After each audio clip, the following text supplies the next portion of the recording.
Hi everybody. I want to give some pointers on how to practice the TMEA All-State Etude number 1, which is from the Mildy Concert Studies. This is Etude number 2 from the book. First, let's talk about the rhythm complexities in this etude.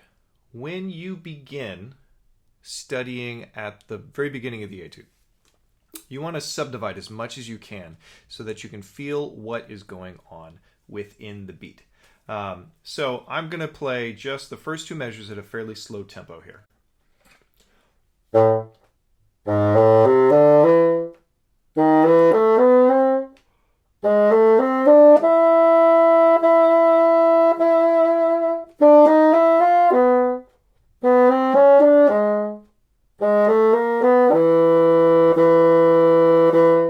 So what I'm doing is I'm adding eighth note tongues on each of the quarter notes and the eighth notes that they're tied to. This way, at a slow tempo, I don't lose track of my sense of timing. Also, one of the pitfalls that an etude like this presents to us is that we may mistake the way the rhythm is structured between the eighth notes and the 4/30 seconds. 4/30 seconds fit inside one eighth note. So the way that I just played it was correct. 1, 2E and a 3, 4E and a 5, like that. Some people I have worked with recently started playing it like this.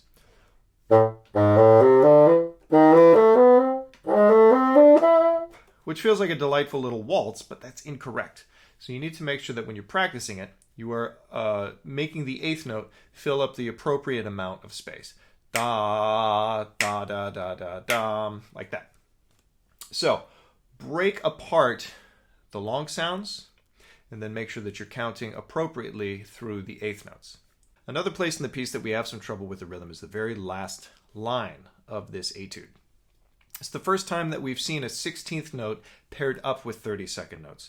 So at the very beginning of this last line, we run into a slightly different feeling than we have anywhere else. 1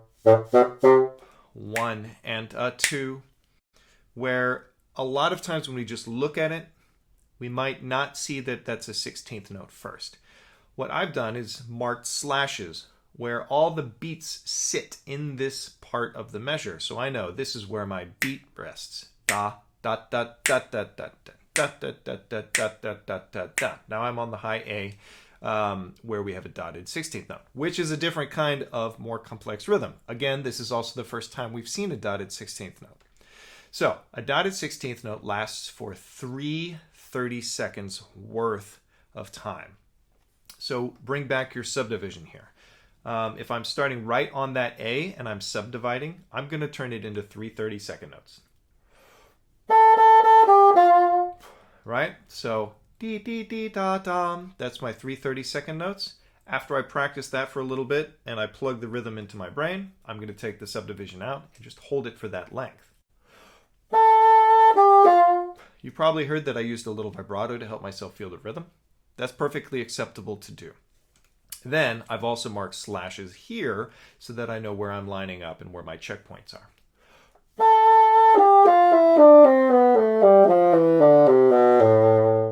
When I put the whole measure together, I line up each of my beats on each of my slashes and I'm in time.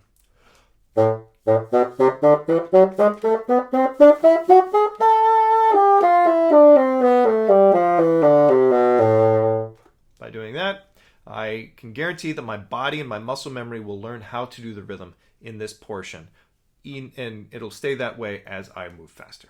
Hopefully these little ways to practice the rhythms can help you gain comfort with the rhythmic complexity of this etude.